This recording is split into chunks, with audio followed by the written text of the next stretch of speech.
This is the Russian Dynamite, Masha Slamovich. Becca here. This is not America's Sweetheart, Davian. It's Billy Starks. And the super fly guy, Trayvon Jordan. This is the fly side flyer, Jalen Brandon. Hardcore Princess, Jules Malone. Hi there, this is the Bubblegum Princess, Alexia Nicole. This is the Brazilian Wonder Woman, Christy Jane. This is the baddest black belt, Chennai Kai. This is Kid Bandit. The smash hit Joel Bateman. This is Robin Renegade. Cody Hawk. Brutal Bob Evans. And you are listening to Wrestling with Entertainment, one of my favorite podcasts in the whole wide world. Hey, what's up, ladies and gentlemen? This is the one and only Jack Talos, and you are listening to Wrestling with Entertainment. Hello, and welcome to the show. It's Wrestling with Entertainment, the only audio experience on the web today. The trusted choice for interviewing all your favorite wrestlers every Tuesday and Wednesday on YouTube and Castbox. Sponsored by Rogue Energy and Player One Coffee.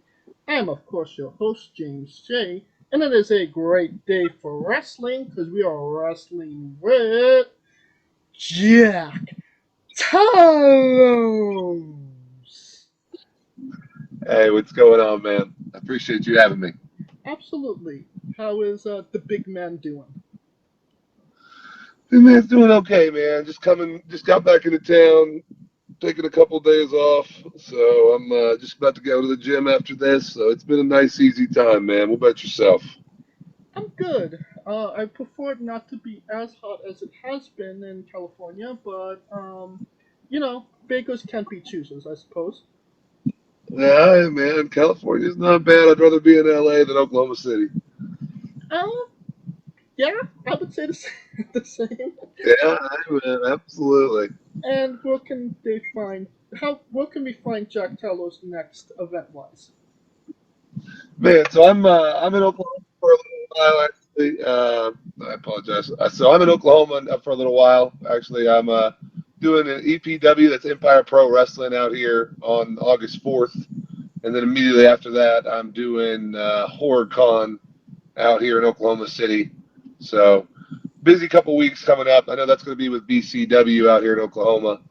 And then, I'll be here running shows for a little while in and out of the Midwest. I got a bunch of stuff coming up with NWA too. So I know tomorrow the next episode of NWA Power drops.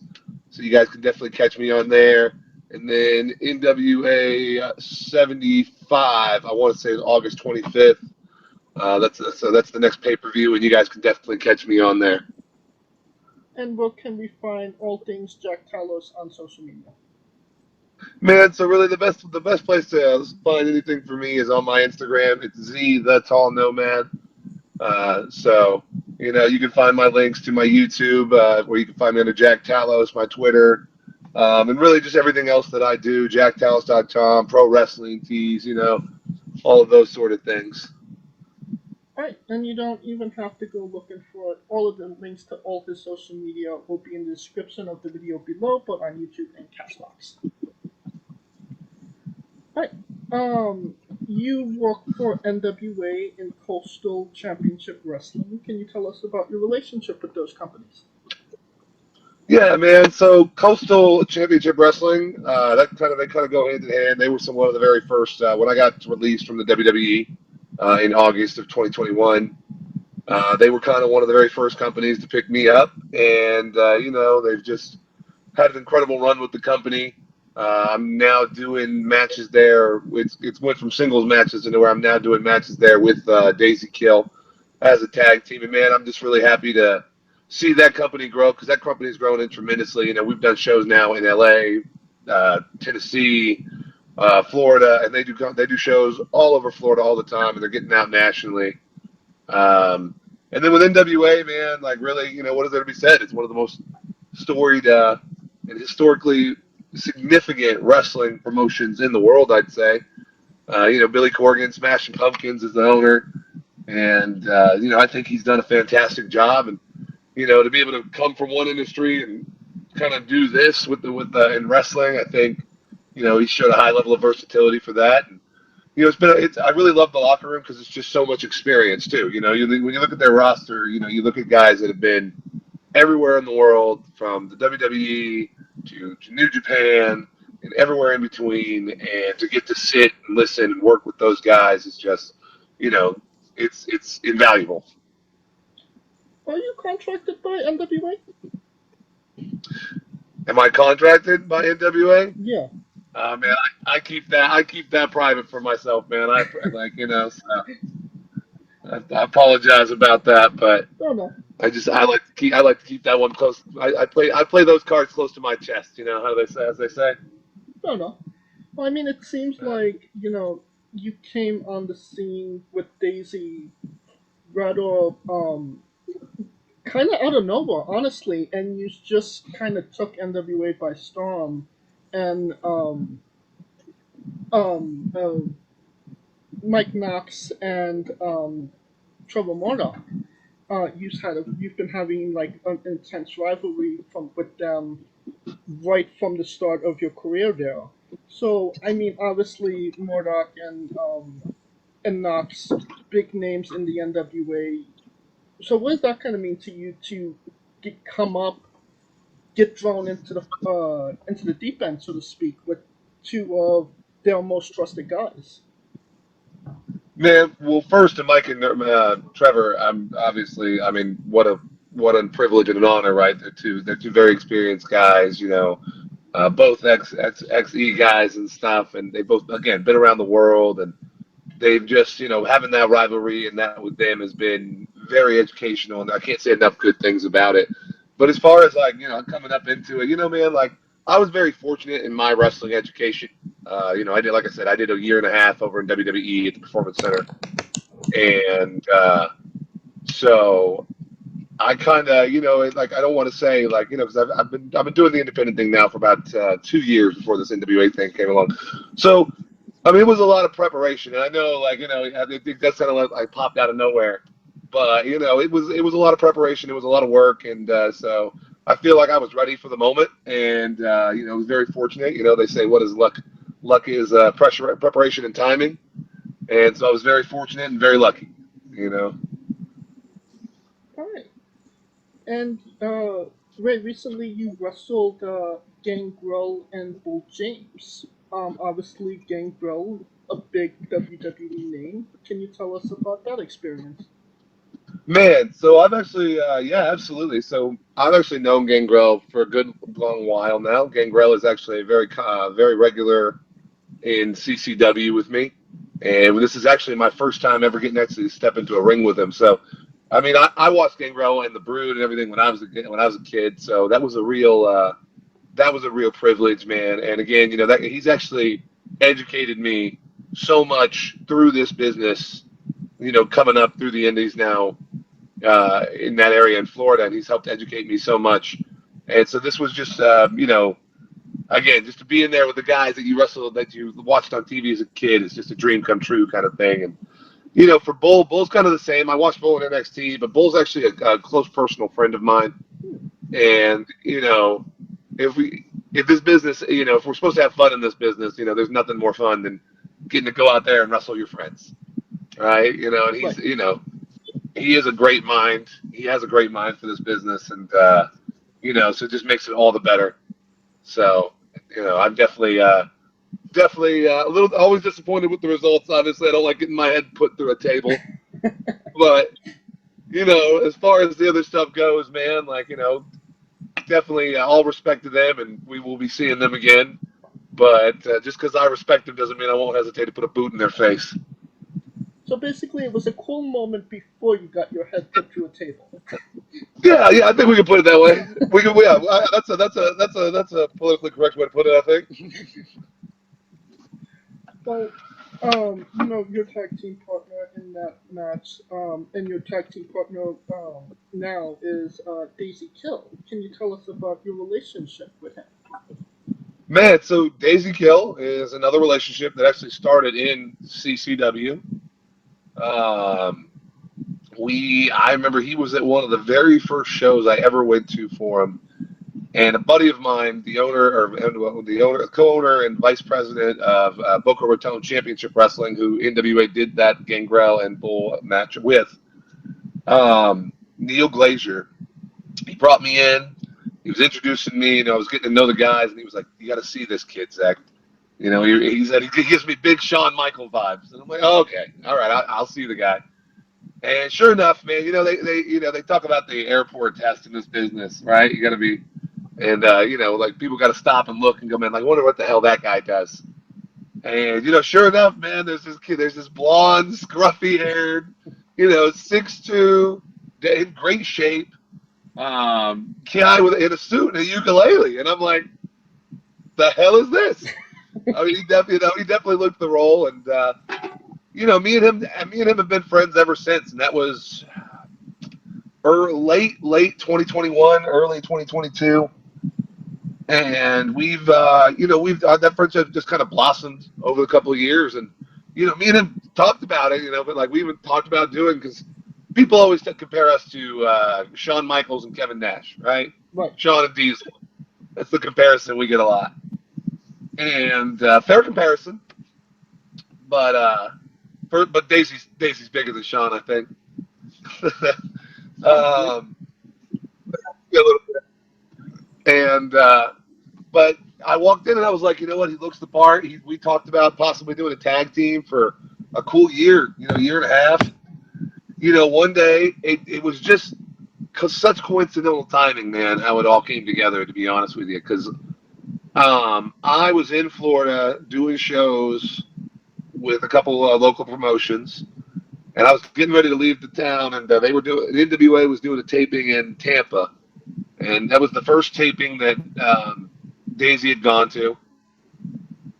And we were talking on Friday night. He was like, "Yeah, man, you should just come out, just meet some of the guys over there at NWA." And I was like, you know, I'll come when I get the invitation. You know, I got the invitation. I go out there, he's there, and they put us together. Just lo and behold, they put us together because they were like, "We see this."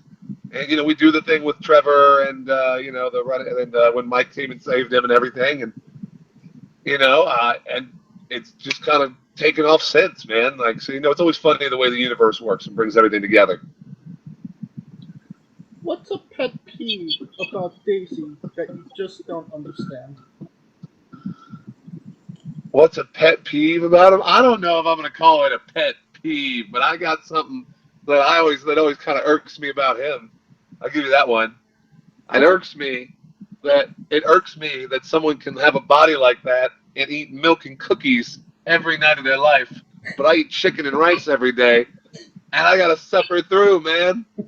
So, you know, I'm like, it's Friday night. I'm like, come on, man, let's go have a beer. He's like, nah, I'm gonna drink my milk and have a cookie. I'm like, bro, you cannot be serious right now. So, you know, like I said, I don't know if I call it a pet peeve, but it definitely irks my you know, my tail. What kind of cookies? Chocolate chip, man. Chocolate chip. Okay. Daisy, But he'll take donuts. He'll take donuts. He's not picky. All right?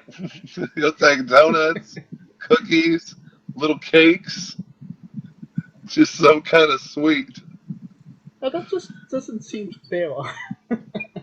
You know, man, hey, I don't know what to say about it. Some guys, you know, what do they call them? Endomorphic, and they can just eat whatever they want.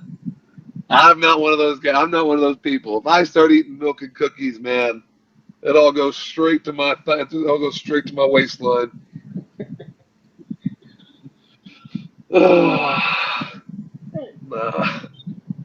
So, you also wrestled low key. Obviously a big name wherever you go in the world. What was that experience like? Man, so again, funny, you know, you're hitting all the good ones, because those are like, so far those have all been pretty good stories. This one's no exception. Sweet.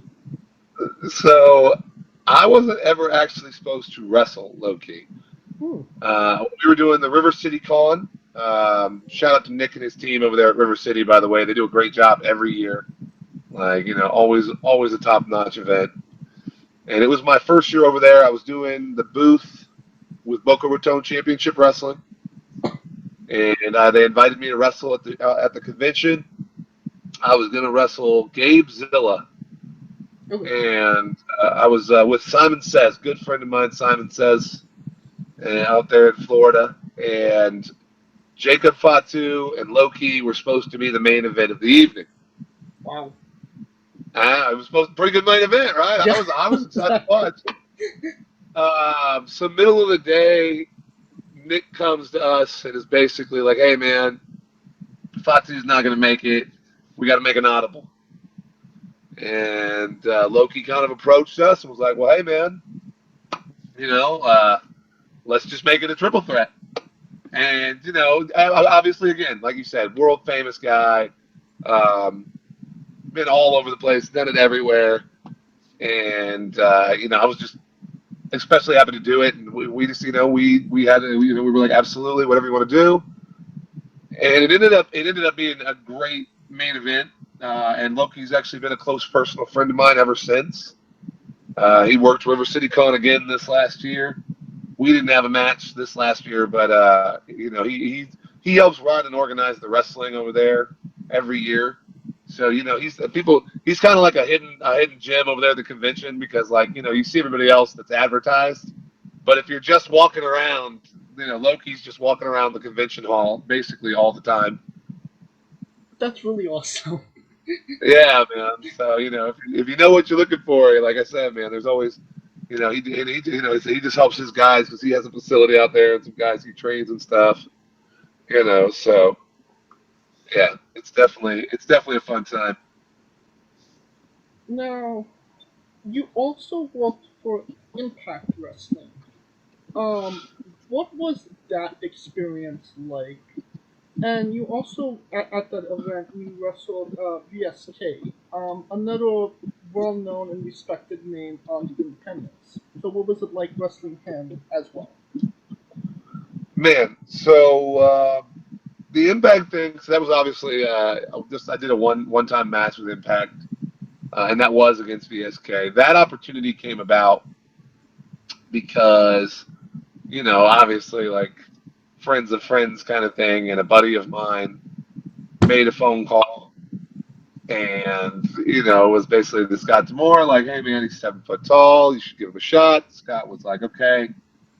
That was my first time, ever doing anything on actual TV outside of the WWE.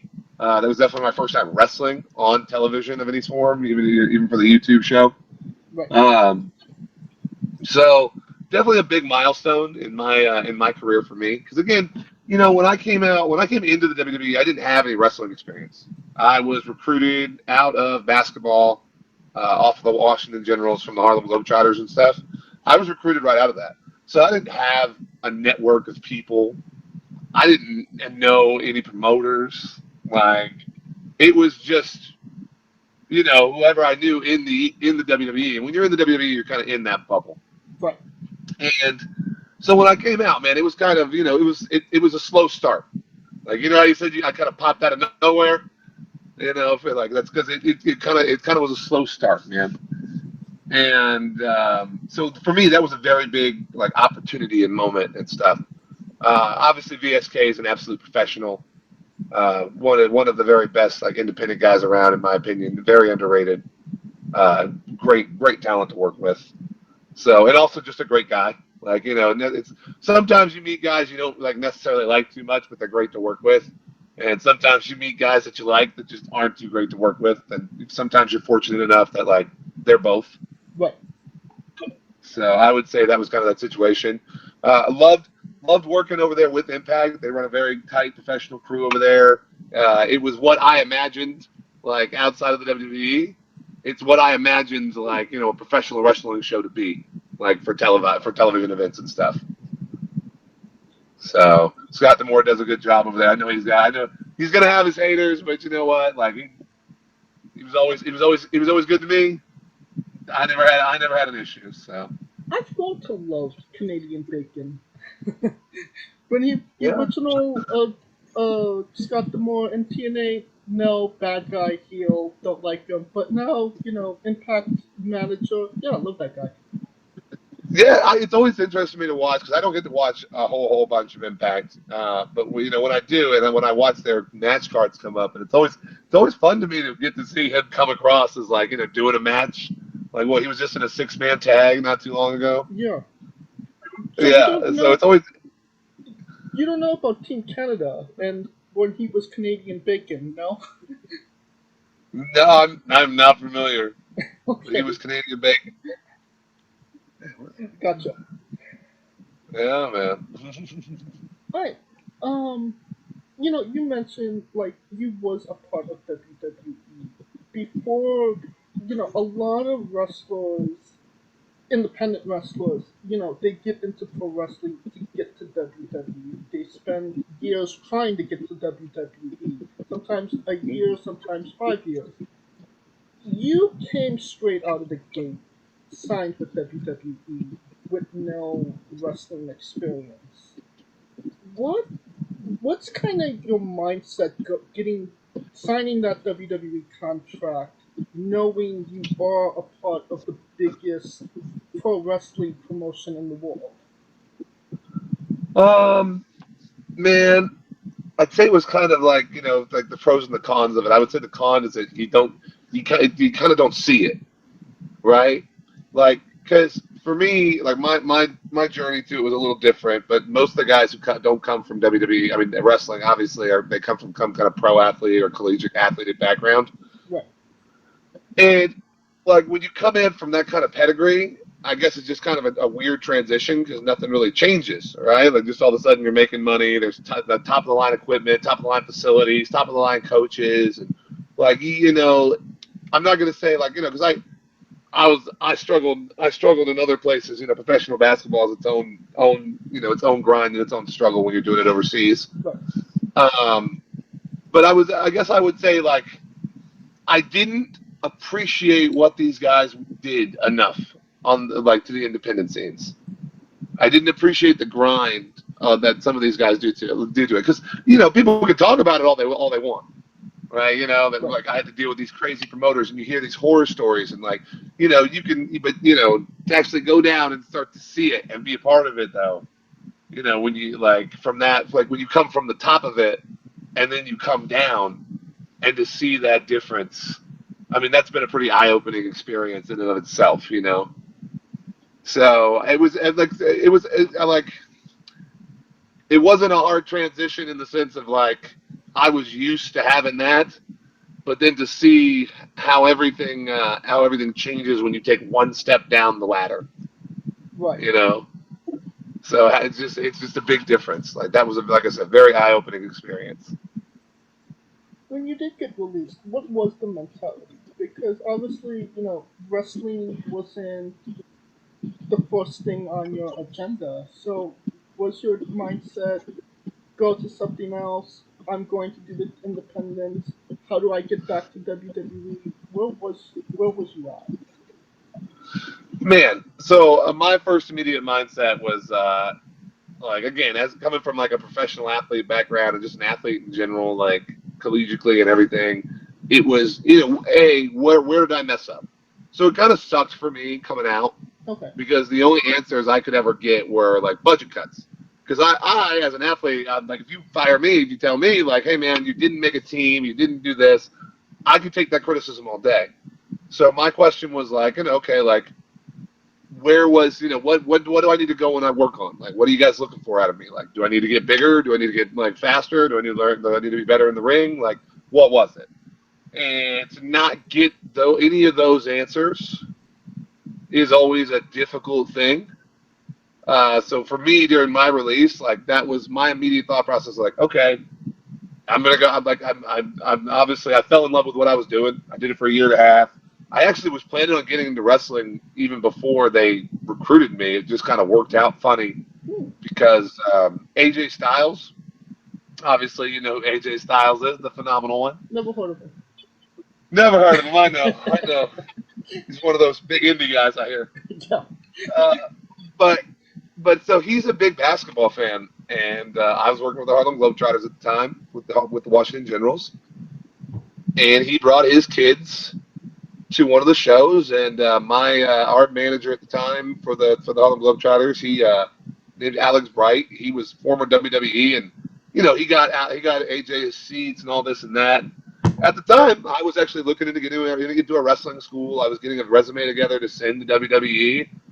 And after the show's over, AJ kind of goes to our manager and he's like, "Hey man, thanks for the tickets, thanks for the seats. What's up with that big guy? What's he doing? Like, he was good. He was really good on the mic. He was really athletic. What's up?" And sure enough, man, he came and came back. The manager came back and got me out of the shower. I was in the shower. He's like, "Come on, man. AJ Styles wants to meet you." I was like, "Get out of here, man. I'm in the shower. I'm not. We're not playing games today." He was like, "No, man, for sure." And I walked out, man. Hair still wet. Sure enough, there's the man in the flesh. We exchanged numbers. Took a photo. 4 months later, I was doing my first trial at the Performance Center.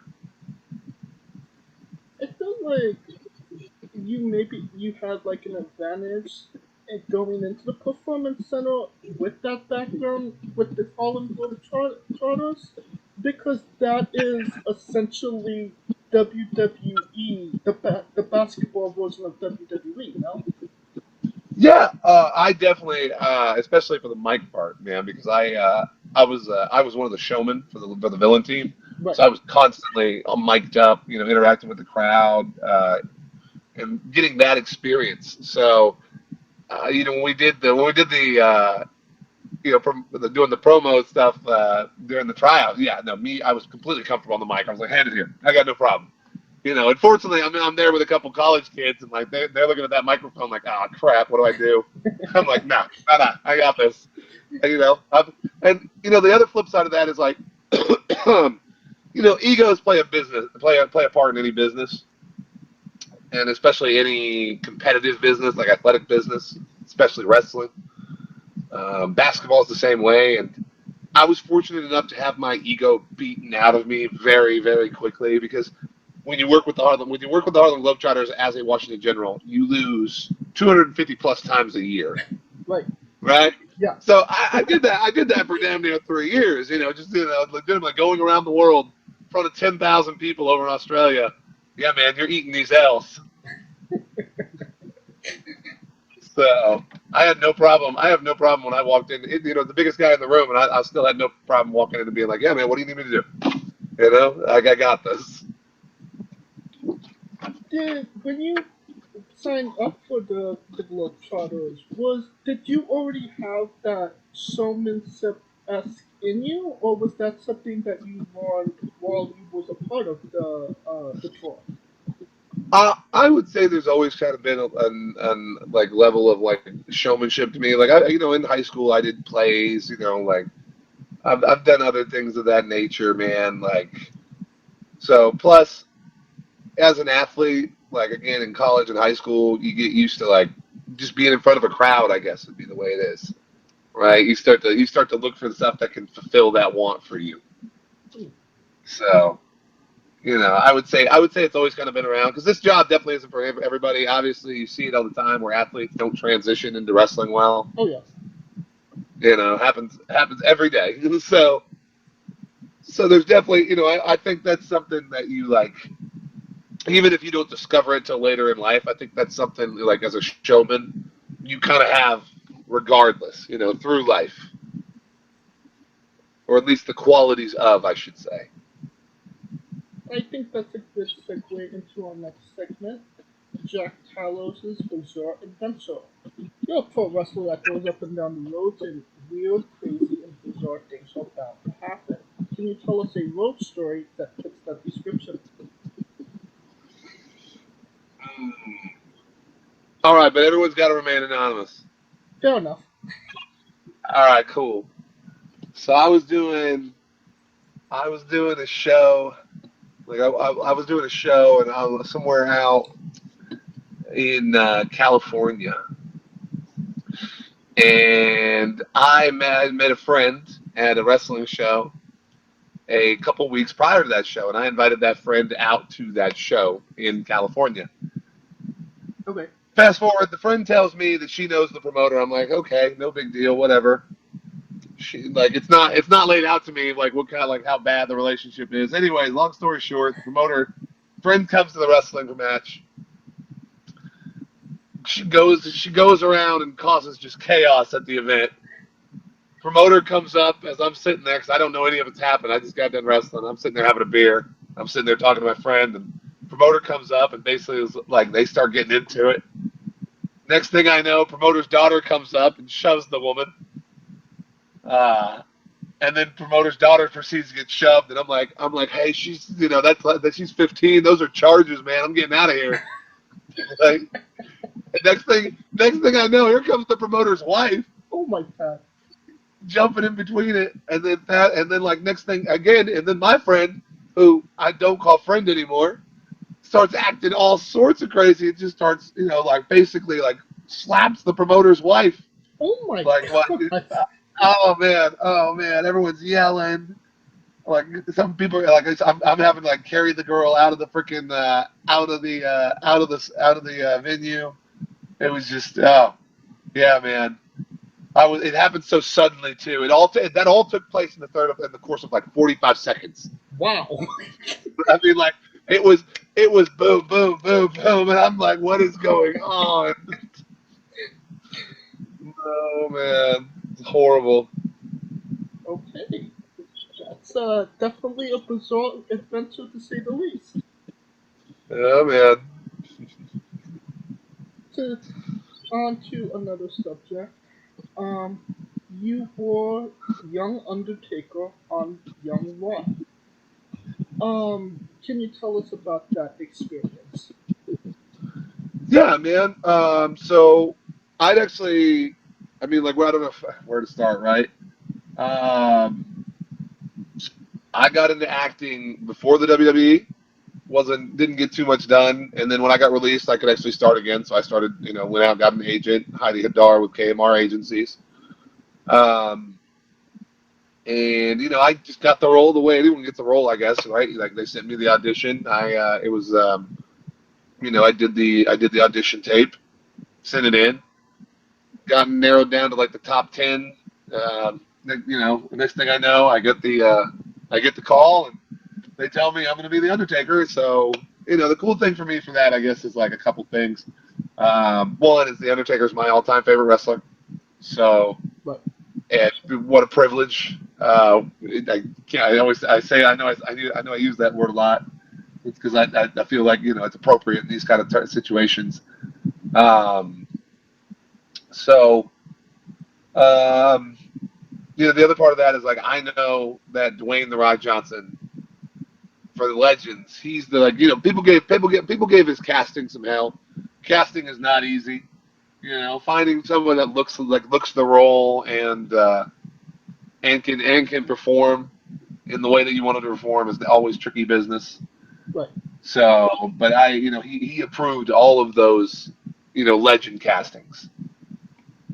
So that's always a point for me where I'm like, all right, cool. So, that man watched my audition tape and he said that's the guy, and I got to come that, and I'm, that I don't know about you, I'm still a fan at the end of the day, man. So I'm like, dope, super dope. Continue. Oh, well, no, go ahead. No, I apologize if I cut you off. No, it's fine. What I was gonna say was, was everybody a spitting image of who they were supposed to play? No, but did you, if by looking at them, you knew who they were portraying, and I think that was the most important part. Yeah. Hey, all in all, I think they did as well as they could have done. Like those guys, especially the performance some of those guys gave, especially the Triple H, Miles James. I thought he did a phenomenal job because they spent a whole day filming that ladder scene, like the ladder match. Yeah. And that guy has no wrestling experience. He was an NFL football player, he was an NFL linebacker. He had no business doing any of it, and then at the same time, he did a great job. I thought that was actually one of the highlights for the season, personally. So, I mean, I still remember the actual match between Rock and Triple H, the one that they were portraying. So it was interesting to see their portrayal of it. Yeah, agreed. But it was dramatic. How is there like added pressure and responsibility portraying one of the most iconic characters in all of pro wrestling? Man, yes, I felt that way. Like, especially coming off of the fact that, like, the guy that did it before me, because they actually had a different guy doing it for season 2, and they got hell about it. Hell about the casting for season 2. So I just think that's kind of added to the pressure. But once it happened and everything, there was still pressure for me because I just want to make sure that the one opinion, or the few opinions I should say, that matter, like like my producers, the Undertaker himself, and was I happy with it? Like, those opinions matter. And I ended up getting a lot of positive feedback in the end. But like, no, they were leading into it. Like, there was a lot of anxiety for me because I was like, what if everyone hates it? What if he hates it? But after you do it, it just kind of all melts away, right? Right. And did you get Undertaker's opinion on your portrayal? I never did, but one day I will. Damn it! I definitely have a goal to ask him, like, did you like it? That's like, if I had to have one person say, like, I loved it or hated it, Being a part of Young Rock, is it kind of like going back to WWE, because it is a joint production with the Rock's production company, correct? Yeah, $7 production. Yeah. So was it kind of like you went back to WWE in a sense? No, acting and WWE are entirely different. Okay. Yeah, no, those are just two different worlds. I mean, they have some similarities for sure, especially just the show business side, the filming, all that. There's some similarities there, but with acting, everything is meticulous. Is one of the bigger differences I find, is that in acting, everything's meticulous. If like we're gonna take 3 or 4 different shots of the same thing, we're gonna do it. We're gonna sort of tweak it little ways. We didn't like this. We're gonna go back and do it again. Wrestling, there's definitely more of like, you just gotta go with it, man. Like, you just, like, that's right. One take, wonders, man. You just gotta go. You just gotta go with it. And if you mess up, man, on to the next thing, because there's 10,000 people in the audience and millions more watching at home. Can you remind us what was the very first thing you said as Undertaker on the show? No. Oh, do you? No, I'm telling you, that was the very first thing I said as Undertaker on the show. Oh, okay. I thought it was motherfucker. Oh no, so that was the season 2 Undertaker. That is season 2. Okay. That was the guy. That was the other guy. I got you. Apologize. Yeah. No, it's all good. Now, can you tell us about Eating with Giants? Oh man, hey, there's an interesting one. Yeah, so I run. I have a YouTube channel, just Jack Talos. You can find it, and on that channel, I have a show that I call Eating with Giants. So in it, I just try different, unique experience with foods. Most of the time, it's odder foods. Like, I've done edible chalk, I've done scorpions, very unique sodas, like mustard flavored sodas, black olive flavored sodas, and a couple other things. I actually, just because I've been on the road so much, I haven't got a chance to shoot. But I actually have some more episodes coming out here in the next 2 to 3 weeks. I got to edit down and everything. But yeah, man, I have an affinity for eating. I always think it's, I think it plays to a lot of, like, hey, I'm a big guy, so I just like to eat. But too, is that I think you learn a lot about people, culture, like through their foods and stuff. And so for me to get a chance, like, eventually my goal with the show is to start bringing guests on from other countries. Like, I have friends from Brazil. I'd love to bring them on and, like, drink a caipirinha and, maybe, I don't know, they eat so much rice and beans over there. But, some traditional Brazilian dish. Like, they do stroganoff real well, actually. I know no one thinks stroganoff when they think Brazil, but Not just the And same. yeah, well, they but like I got Zion Quinn, Daniel Vito's a good friend of mine. I'd love to like bring him on sometime, and just traditional Australian foods, whatever that is. Vegemite, is that what they call it? Yes. Yeah, so that's kind of my end goal with that channel and with that show, and hopefully I can continue picking up traction. I got a couple. I'm almost up to 1,500 subscribers now, so not a horrible place to be. I mean, it sounds like you have a lot of interesting things coming up with the show. But as of right now, it's just you eating way bizarre things. Yeah, yeah. So that's kind of what it started as, and what it'll probably be for a while. But I kind of want to get to grow from there. But yeah, I do eat, like I said, I do eat a bunch of weird things on there. I will continue to, because you remember Andrew Zimmerman's Strange Food? Yeah.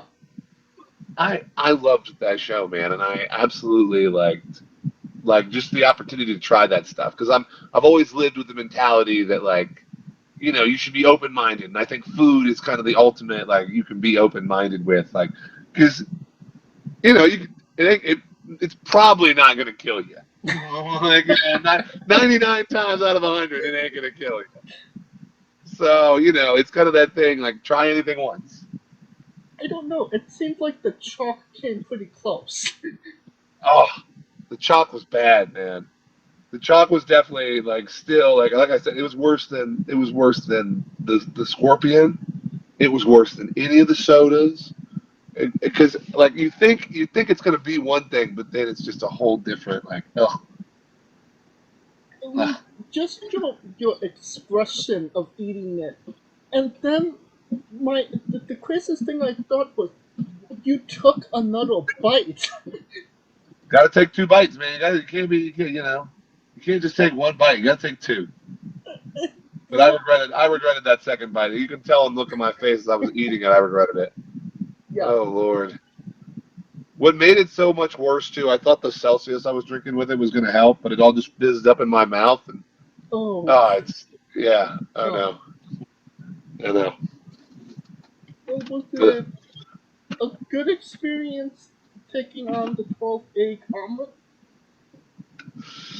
Man, yeah. So you talking about the one out in San Diego? Yeah, the challenge. Yeah, man. So I actually do food challenges. I don't ever record them nearly enough, because I never do well enough on them. I eat so much food per day, but when it just comes to sitting down and eating 12 pounds of food in one go, it's tough. But that one was pretty good. The next one on my list to do, and I'll probably be recording it, is they got this thing. It's called I don't know if you've ever heard of it. It's called Fat Sal's. Possibly. Yeah, you're in California, right? Yeah. Yeah. They're definitely California based, man. Because I go to the one up in Venice Beach. Okay. Well, I'm in Los Angeles, so it's a little bit of Yeah, bro. Oh yeah. Look around. They're called Fat Sal's, man. Gotcha. They're good. They're really good. They make these giant sandwiches, but they got a food challenge. It's like a 8-pound sandwich with fries and all that stuff. And they do a milkshake one too. But the cool thing about the challenge is if you complete the challenge, you get to personally go with their chefs and make your own sandwich that then goes on their menu. And I've already decided, when I do this challenge, I'm going to have one made. It's going to be called the Fat Jack. Yeah, bro. That's awesome. I don't know what's going to be on it yet. I don't know what's going to be on it yet, but I know it's going to have pepper jack cheese. Pepper jack and Monterey Jack. When you decide to do that, message me. I'll make a drive up to Venice Beach, and I'll even record you doing it. Oh, there we go. My guy. I will definitely take you up on that. And I will definitely be waiting for that message. He said he's doing it. Yes. He's freaking doing it. You're one of the things you have coming up on Eating with Giants is some type of possum. Oh man, so they do canned possum, creamed canned possum. Oh my god. I know, man. I know. I'm not sure if I'm going to heat it up or eat it straight out of the can. I'm probably going to heat it up. I'm probably going to have a little hot plate. I'm going to heat it up. Nobody wants cold possum. Okay then. Yeah. Yeah. Like, so that one's on the list. I know I got tarantulas on there too. I got them ordered. So I think the next two up are going to be. I'm doing mixed bugs, and then I think I've got another thing. I got a soda video I got to release. Okay. Yeah. Can you tell us about making short people high five you? Oh man, so that was honestly just a fun idea me and my buddy had because he was like, man, you should just let me record you giving high fives to short people. So we literally he took me out. We went to the Mall of America in Florida, and we just walked around, man. He just followed me around with his phone. He was just like, yeah, offer him high fives, man. I'm like, okay, say less. So and that's what that's what you get. I mean, that one girl, she actually did high five you. So that girl in particular, I don't know, because I have to go back and watch the video. Because I don't know if I probably got edited out. That girl was actually like a sprinter or something over at UCF. Ah, okay. Yeah, so that was like an actual college athlete, sprinter or jumper or some stuff. So she was, you could tell, she was ripped, man. On the topic of short people, you actually put WWE's Kaden Carter on a wall. Oh yeah, well she needed to calm down. she needed to just be put someplace she wasn't going to hurt herself or anyone else and calm down. So, but yeah, man, Kaden does a lot of those fun TikTok videos, man, and yeah, I've done a lot with her, and she's absolutely great to work with, her and Casey. So I know they've found a lot of success now. They moved them up to the main roster, so super happy to see those girls being successful. Right. Now, can you tell us about your rivalry with Shaq? Oh man, yeah. So again, I guess where to start with that. So I wouldn't call it. I don't know if I'd call it a rivalry anymore, right? I guess Well, it's concluded, for sure. It's we'll see. We'll see how concluded it is, right? I got my next event with him in Fort Worth, September 19th. It's Shaq Bass All Stars. It's his personal music event. So they're all hand selected Shaq artists. Definitely going to be a good time. So I already picked my ticket up for that. So that'll be the next time I see him for sure. But yeah, man, I guess start at the beginning with that one. So when I got released from the WWE, I went to EDC Orlando in 2021. It was October. Okay. A buddy of mine expressed to me that Shaq was actually a DJ now, and he went by the name of DJ Diesel. I was like, dope, man. I'm going to go watch Shaq DJ. But then he stopped me and he was like, but there's more. He was like, he doesn't just DJ. At the end of all of his sets, he comes out and he gets in the mosh pit, and moshes at the end of his set. And I'm like, no way. Cool. I'm going to go mosh with Shaq. That's my master plan. So I go out, I go to his set, and next thing I know, Shaq is yelling at somebody in the crowd. He's like, I see you, big man. I see you. I'm coming for you. And I'm like, who is he talking to me? And he keeps going about it. He's like, yeah, I'm talking to you. And I'm like, oh shit, Shaq is talking to me right now. And he's basically, I'm gonna come, mess you up in the mosh pit. I'm like, come on, man. I'm just blown away. And he ended up not being able to get in because the crowd was just, EDC or Orlando, 10, 15, 20,000 people. The crowd just ended up being too much, and I think security kind of made the call that they weren't going to let him in. And so then fast forward to Lost Lands, 2022, out in Ohio. He's doing another set. I'm just like, cool. I'm here anyways. I'm gonna go watch Shaq's set. We'll see what happens. I go, And 10 minutes into the set, he starts calling me out again. And this time, like halfway through the set, he eventually calls out. He's like, "I'm tired of you, big man. I'll give $1,000 to whoever knocks big man down." And so at that point, I get basically bum rushed by like 500 people. And they would have succeeded, but they all kind of ran at me from all sides. So they just kind of like all propped me up. And into that. Right, it was an interesting experience. So into the freaking show comes around, like he comes to the rail, he calls me over to the rail. We hug. We're like, yeah. He's like, "Hey man, appreciate you coming out here. Really, really love really love to see you at all the shows." Blah blah blah. Goes about his business. I actually made a video calling him back out because man offered $1,000. I didn't get no $1,000. Nobody else made $1,000. And then, so fast forward here at Electric Forest out in Michigan, he had his set, and this time, he sees me basically immediately, and he's like, "Oh, this motherfucker," and starts calling me, messing with me, calling me out there in the crowd. This time, he's like, eventually in the middle of it, he's like, "Get up here." He's like, "Come on up here." I go to the rail, and he's like, "No, get up on stage."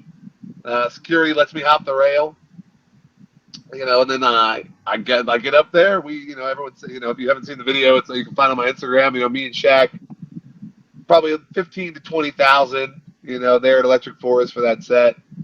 Up on stage, moshing, going to his song, man. I mean, the little kid in me is screaming, losing my mind.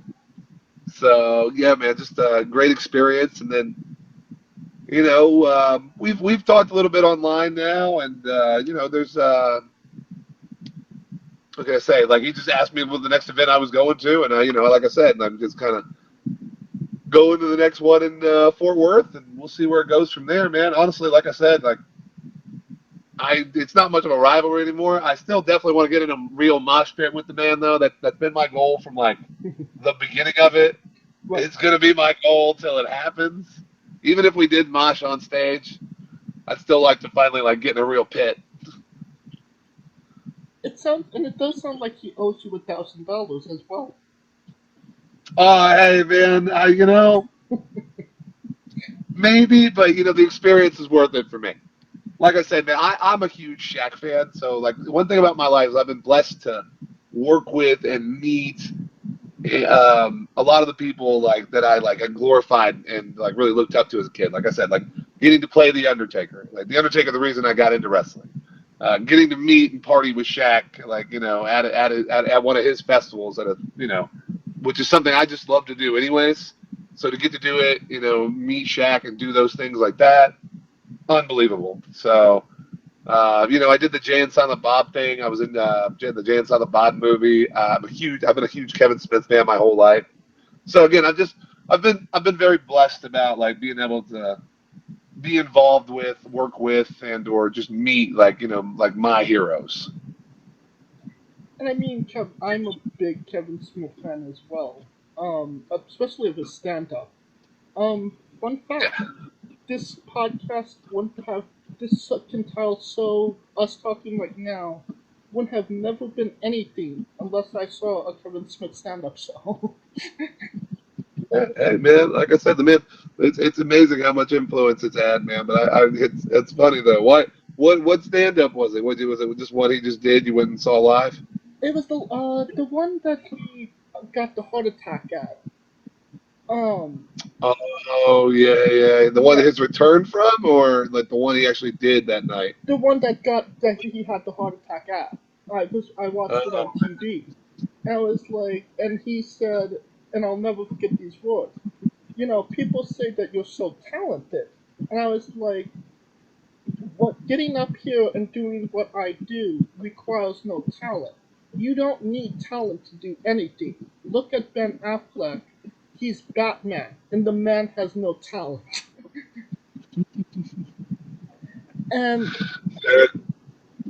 and that set inspired me to make Wrestling with Entertainment.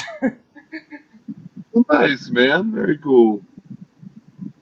Well, you mentioned He would be, you know what? Having met him, man, like I could honestly tell you, he would love to hear that story. Like he would be very thrilled to hear that he did that and helped inspire somebody that way. Because, he really is like the first time I met him. Like I was like, I told him I was like, hey man, I normally don't like, mark out over people at all or anything, man. But like, huge fan of you and your work. Absolutely, like, been watching you since I was a little kid. He's like, oh, bro, appreciate it. Come over here, give me a hug. I got to hug Kevin Smith. I'm like, what the hell? He's not a very big guy either, so it's like, Right. oh man, you're so tiny. uh, and then get to do it while he's dressed as Silent Bob, man. It killed me. So, but like I said, he's just the kind of guy that would really appreciate hearing that, and to know that something like that happened, he would be very, very happy to hear that.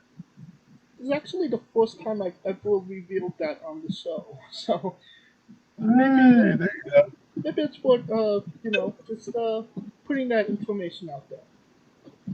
Yeah, hey man, you never if you don't what is it? I'm a big believer in you gotta put it out there if it's ever gonna come back to you. Yes. So You're absolutely if you want to meet Kevin Smith and haven't ever see that story, you got to put it out there for him to see it.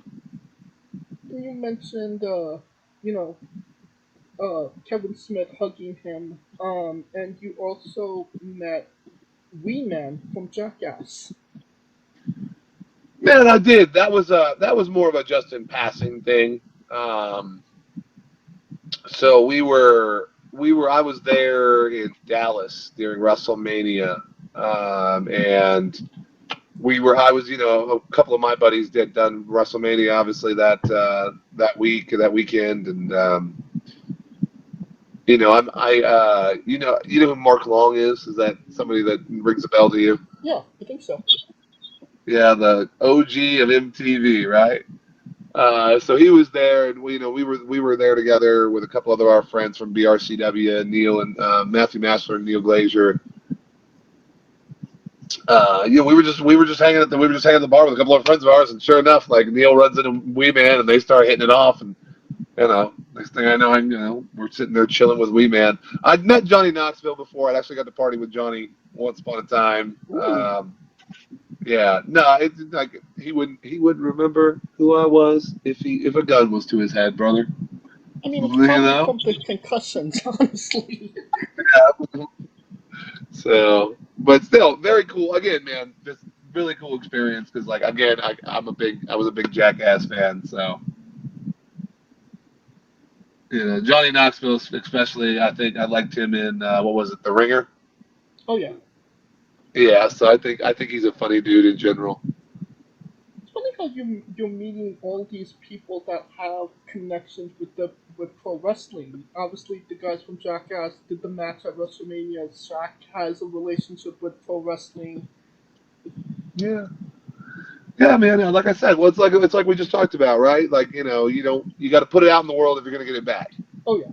So, for me, like those are always kind of like my goal is to be involved in this industry and do things in this industry and be as great as I can be in this industry, and all while trying to achieve other things. And so you put that out there, and I've been very blessed and very fortunate that it's all kind of come back to me in its own way.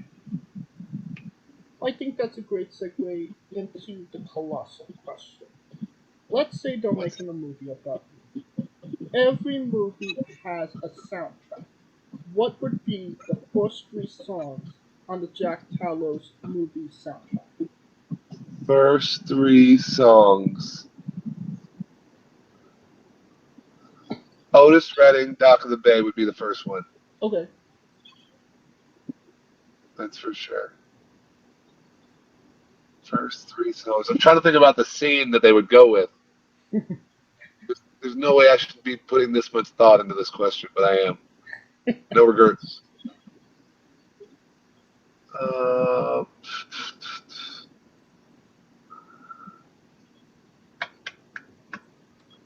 Man, I want to say AC/DC's Highway to Hell, but my mama would be pissed. Not an AC/DC fan? No, just that specific song. Okay.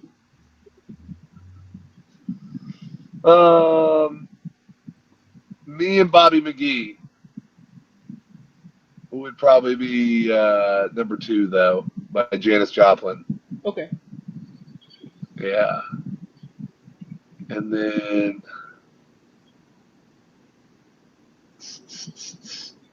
So Down by So Down from the House of Blues albums. Yeah. So I don't know if you know any of those, but that would be the soundtrack. I mean, it's a solid 3 picks, for sure. Yeah. I appreciate that. Now that we got the soundtrack down, everybody knows you make the soundtrack first, then you get the script down, and then it's time to cast. Who would be Jack Talos? And you can't say yourself because you're obligated to make a Stanley-esque cameo. Oh man, if someone's gonna play me, I want it to be Will Ferrell. I want it to be Will Ferrell, damn it. I want him with either Danny McBride or what's the name of the guy he did Step Brothers with? Oh, I know who you're talking about. Okay, I'm drawing a blank, but I know who you're talking about. Yeah, like his brother from Step Brothers. I forget. Like someone will get it in the comments, I'm sure. But yeah, I would do his brother from Step Brothers. Him and those two. Those would be my top 2 picks because I would want it to be a comedy. Now, when you said who would play you, I was kind of it's John C. Reilly. John C. Reilly. Yeah. When you said who to play you, honestly, I was thinking The Undertaker. Repaid the favor. All right. See, I could have gone for like I tried to do like the realest version of myself I could have and just been like Jason Momoa, but that's way too handsome. I'm like that's like a shorter, way more good-looking version of me. So. Jason Momoa is a very popular pick.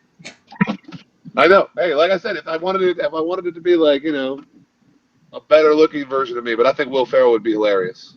Okay, so we got Will Ferrell. Now, every movie has a supporting cast. Who would be 3 people significant to you in your life in the movie, and who would play them? My brother would be John C. Reilly.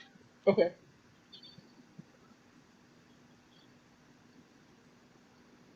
I'm trying to think here. I'm trying to think who would be.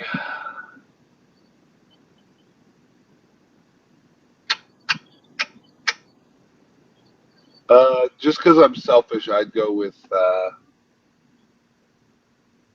freaking. Why am I drawing a blank on Han Solo here? Harrison Ford? Harrison Ford. Yeah. Harrison Ford. Even though I don't think he'd do much, I'm not sure how I feel about him being in a comedy role. Who is he playing? Who's he playing? Yeah. Oh, probably my grandfather. Okay. Yeah. And then the girl from the girl from The Office as my mother. The crazy one. I'm trying to remember her name. The one that was dating. Man, I'm doing horrible on names today. Jenna Fisher? No, man, the guy who plays Star-Lord. Oh, okay. Who's... But he was in... No, that wasn't The Office. He was in the other one with Amy Poehler. Maybe that was who I'm thinking of. Was that not the? That's not The Office. You're right. That's not The Office. Which one is that called? You're absolutely right, though. Parks and Recreations. Parks and Recreation. Yeah. I'm glad someone knew. I definitely didn't. Are you talking about Audrey Plaza? Yeah, Okay. like the crazy one. Yes. Yeah, that one, bro. Alright. This is sounding like a solid movie for sure. Blockbuster-esque. Blockbuster potential, brother. Blockbuster potential. And you could pre-order the tickets now. Yeah, just send the money directly to my Cash App and/or Venmo. Get your early orders in. Now, you were a part of the Halo Discovery floor, no? Hmm. Man, there's one from back in the day. But yeah, man. I helped run and operate the Halo Outpost Discovery Tour for HCG, and Bungie and all them. What was that experience like? Because I'm a massive Halo fan. Man, all right. So me and you both. All right. So first and foremost, I'll give you some fun facts. Um, Never try to do a convention in Philadelphia. I feel bad for the people at WrestleMania having to work with those unions. They're pains in the butts. Hmm. They are. They're pains to work with, man. But other than that, man. So actually, that was done through the Harlem Globetrotters. It was just kind of an opportunity they presented us with to kind of be management for the convention during the off season for the Globetrotters. And it was 3 months. I said absolutely. I love the experience. They actually originally came to me and were hiring me as the cosplayer for the new when they were introducing the new models for Halo 5. Okay. I was supposed to be the cosplayer for the new character. However, when 343 came back to us at the time, they were basically like, "Well, you're 7 foot, and we love your look, but the girl we got is only 6'2", so we have to go with someone shorter because we don't want that big of a height gap." Excuse me. So they ended up hiring a coworker of mine who was about 6'8". So little disappointment there. Still love those guys though. All those guys over at 343 and Microsoft, like John and Kiki Wolfkill. Those are a great bunch of guys, and it was a great experience. I got to learn and see so much. Obviously, like we got to see the early interactions when they brought in all the all the Twitch streamers and stuff. And, watch all the special announcements and everything they did all day. So definitely an awesome experience. Cannot say enough good thing about that team over there. I know some of those guys have gone on to do. I'd like to say bigger and better things, but I'm biased to Halo, so it doesn't get much bigger and better than Yeah. basically making the Halo games. I mean, you're talking to a guy that has 2 Halo consoles in his room right now. I feel it, man. I feel it. Like I said, I'm a huge fan. What's So so go ahead. No, what was going to say? Yeah, no. So I was gonna say, so like for me, man, it was kind of one of those things. Like I said, we were running management over like certain areas. Like I know for me, we got to run the laser arcade they had. Ooh. Like so we had like full on it was an inflatable blow up. It was like 3,000 square feet inflatable blow up laser arcade system. So it's all Halo themed too, right? So we're just in. They got the shields, everything. So we would just go in. If we're not watching the event, helping people out, we'd just be in there playing laser tag. It was definitely a fun time, man. What's your favorite Halo game? Two will always be my favorite. The introduction of the BR was big for me. That 3-round burst, the SWAT mode and everything really became a big thing. Oh yeah. Part 2 is Yeah, my favorite one as well. Yeah, Foundation will go down as the greatest map of all time for me. Yeah. So. I mean, I still like Part 5 and 6. Part 6, the campaign was fine, but like the maps for the multiplayer just didn't hit as like the original ones. No, it'll be hard to ever recreate that, man. Alright. Now, can you tell us about your wing tattoo on your back, and if there's any significance to it. So I'll tell you when I got it. The significance again, man, is kind of just another one I keep close to my chest kind of thing. But I got these when I was in college. I remember it was my junior year at Cal State Bakersfield, and I'd gotten my name. I have another tattoo that's there. It's in Hebrew across the top of my neck right there. It's my name because I'm named after a Bible verse and such. And I knew my dad was gonna be pissed, but I just kind of made the call to do it. It was a lot of money. There was a lot of irritation, but I still don't regret the decision. So. I mean, it's a large tattoo, and you're a large guy. So how long did it take to do that? So because I had to actually have one session redone because the ink didn't stay very well. So at the end of the rainbow, it was about 48 hours of chair time. Wow. Yeah. Is there? Yeah, man. Okay. Well, I'm just gonna say, yeah, man. It took place the tattoo itself took the course of like a solid year or so, year and a half. Okay. Is there any plans to add new tattoos? So one of these days I will get a tattoo for my mother and my father and my grandmother who have all passed since I got those tattoos. But other than that, I really don't have too much. I appreciate it. I really don't have too much plans to get much more tattoos, but we'll see. We'll see. If I do, it'll probably be some kind of sleeve. So I'm partial to arm tattoos myself. Okay.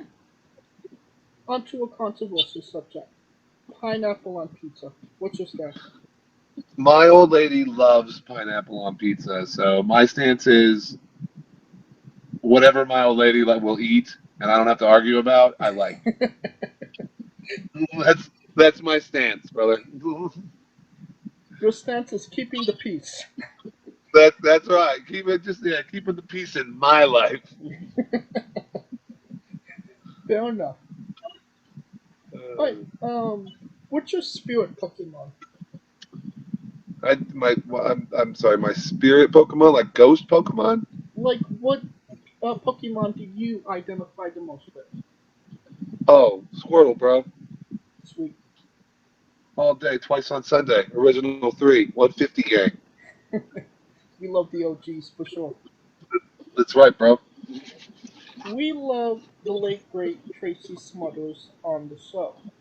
Do you know the acronym for Thug? THUG. Thud? Thug. THUG. No. Teach me something, man. T is for terrible. H is for hell. U is for ugly. And G is for jail. Because a thug can't spell. All right. Fair enough. We love the late great Tracy Smothers. We're trying to keep the memory alive on the show. Oh, yeah. Well, mission accomplished today, my friend. Weirdest question you'll be asked in a wrestling interview. Would you ever consider wrestling a rock? Not Dwayne Johnson, not the country, an actual physical rock. I mean, is there like a diamond inside of it? No, but it is the world champion. Well, man, I don't know if I need to be seen with a promotion whose world champion is a rock. So the answer is no. Probably not. But if it had if it was like a geode, if there was like a diamond inside of it, hell yeah, man. I'm gonna get my sledgehammer. I'm gonna go Triple H on that thing. Well, just for context, there is this wrestler named Psycho Mike that wrestled an actual rock for over 15 minutes in what was called a tungsten mat match. That's an Iron Man match that lasts for 2 weeks. Yeah, man. When I see things like that, you you a big Rick and Morty fan? Yes. Yeah. You ever seen Interdimensional Cable? Yes. Yeah. Well, you see that one where they fight the car? Yeah. That's kind of how I feel about that. Punch the Rock, headbutt the Rock, whatever you got to do, man. On a more serious note, where do you see yourself in 5 years? Top of the mountain, baby. And I'm not 100% what that means yet, but I know like wherever that is in wrestling's wise, like it just depends on what category you're talking about, right? Like in the wrestling world, I see myself on top of the mountain, like wherever it is. Like me and Daisy are going after a number one contender match coming up here at NWA 75, and after we win that, we're gonna go take on the, if they still have it, we're gonna go take on the Country Gentlemen, whoever has gold at that time, and we're just gonna keep moving our way up the mountain. So in 5 years, my plan is to have a major championship in a major company somewhere in the world. Because if you're not trying to be the best at what you're doing, you're not. What are you doing in general? Right. I think you're wasting your time. So. In the world of acting, man, that's a little bit more complicated, right? Because the writer's strike and the just the SAG strike going on right now and everything. It's just an interesting time. That it is. So yeah, so we'll see where all that ends up, man. And I'm not too optimistic for him, though, to be honest, man. Just because, he's got a lot of money, and I know a lot. I know a lot of people in this industry, and I know every one of them are struggling right now, and a lot of them are just ready to get back to work. Oh yeah. But in the same breath, I don't disagree with the strike and what they're doing it for. Yeah. So. Yeah, but that's a whole other story for another show. No doubt, man. Is there a match people should go out of their way to see that best shows off what Jack Talos is all about? Man, I know it's one of my earlier ones, but I'm actually a big fan of the Impact match for VSK. I really enjoyed the latest match me and Daisy had versus Magic Inc. over at NWA on NWA Power. If you guys want to go check that out, and of course, man, I try to bring it in every match I do. Every time anyone watches me, I want them to know they watch Jack Talos, and so wherever you can pick it up, guys, that's where I would find it. I believe the match with BSK is on your YouTube. Yeah, there's definitely clips of it, and there should be links in the clips. If not, you should just be able to YouTube VSK versus Jack Talos. It should pop right up for you. And the match with Daisy should be on the NWA's YouTube page, correct? Yeah. I know they just dropped that match 2 days ago, or I say that. No, it's been a couple days now, 4 or 5 days now. And I know they'll be dropping the newest episode of NWA Power coming out tomorrow. You can also catch me in action there. All right, and I will get the links to both of those matches, and I'll put them in the description of the video below, but on YouTube Castbox for anybody that hasn't seen them, wants to see them for the first time after this interview. And should they also go on Peacock to see your WrestleMania match? Oh man, my WrestleMania match. That's a nice way to put it. Man, I've never been so flattered.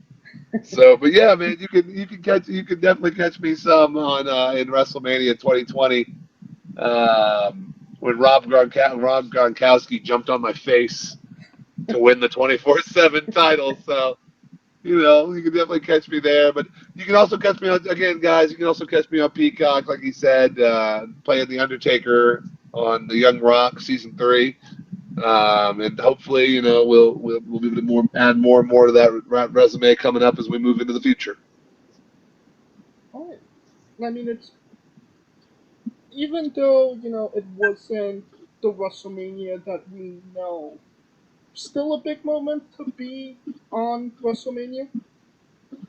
Oh, man, again, I say it all the time. Like I said earlier in the interview, like the little kid in me could not have lived a better life.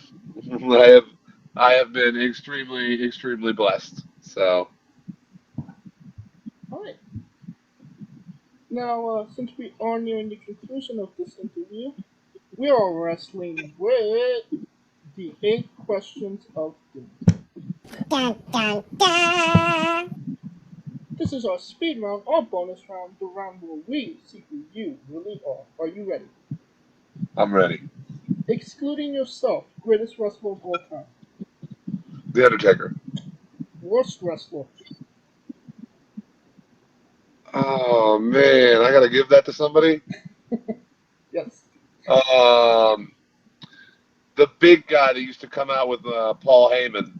It was blonde. I think he's an actor now. Martin something or another. Heidenreich. Is that Heidenreich? I was not a fan. Okay. Like, and I'm sure he's a nice guy, but I just don't have another name to pull out of my hat right now. He's the one who comes to mind. Your main eventing WrestleMania for the World Championship. Who was your opponent? Odyssey Jones, baby. Sweet. If you could come out to anyone's entrance music, past or present, who would it be? Stone Cold Steve Austin. I love that class. The original? Yeah, with the shattering. Yeah. Yeah. Finish the sentence. Kayfabe is... Not dead.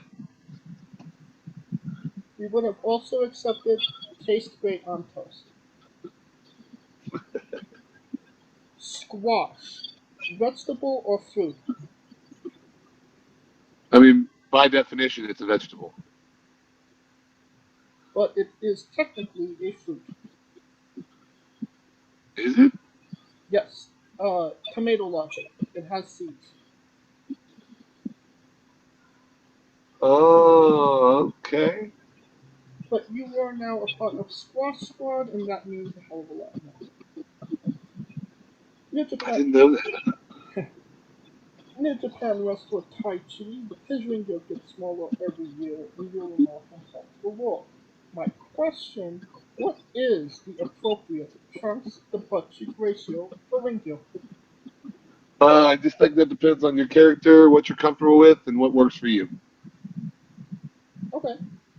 And the last question, the main event, the thing everybody wants to know. Have you ever had a conversation with a stranger in a supermarket about Darby Allin? About Darby Allin? Yes. Never a stranger, so no. I have definitely had a conversation about Darby Allin in a supermarket, but it was not with a stranger. Well, who was it with? It was Zion Quinn, man. It was Daniel Vito. I forget what it was exactly. We were talking about it was the early days of AEW, and we were talking about something about the coffin drop. We were talking about his move, like the coffin drop he was doing, like just because I think the kids, those guys over there are daredevils, man. Like it's not always my cup of tea, but I give it to them.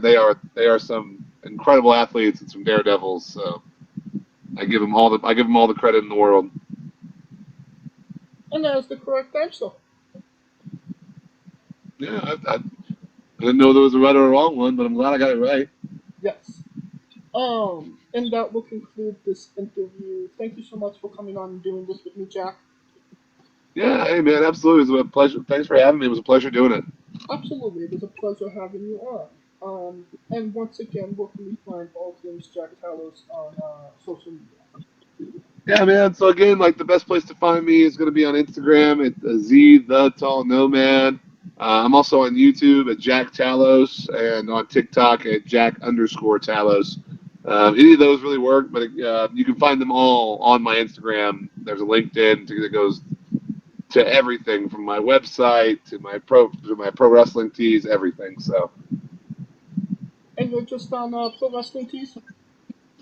Yeah, Yeah, I think I only have one of my T-shirts up at the moment on pro wrestling tees. But if you guys want to show some love and support, definitely, I'm not above hucking merch. And you don't even have to go looking for it, typing it into your Google machine. All of the links to all his social media will be in the description of the video below or on YouTube. Simply click the link. A new tab will appear on whatever device you're on. You have no excuse. Buy a damn short. Hell yeah. Of course, thank you for listening. If you like what we're doing, please like, subscribe, comment, or on YouTube Castbox. This was sponsored by Young Energy and Fairmont Coffee. Join us next Tuesday and Wednesday for new enjoyable interviews. Follow the show at Wrestling with E or on Twitter and Instagram for information on who we're interviewing, when we're interviewing them, links to those interviews, and so much more. Follow me personally at James993. Alright, Jack, when I say wrestling lit, you say entertainment, okay? Okay. For our very special guest, Jack Talos, Felipe Yacht, Scooter Dust, I'm James J, and this has been Wrestling with... Entertainment, baby. Hey folks, this is the Colossal Mike Law, and you are listening to Wrestling with Entertainment. Enjoy the show, support these guys. We appreciate it very much. We'll see you at ringside.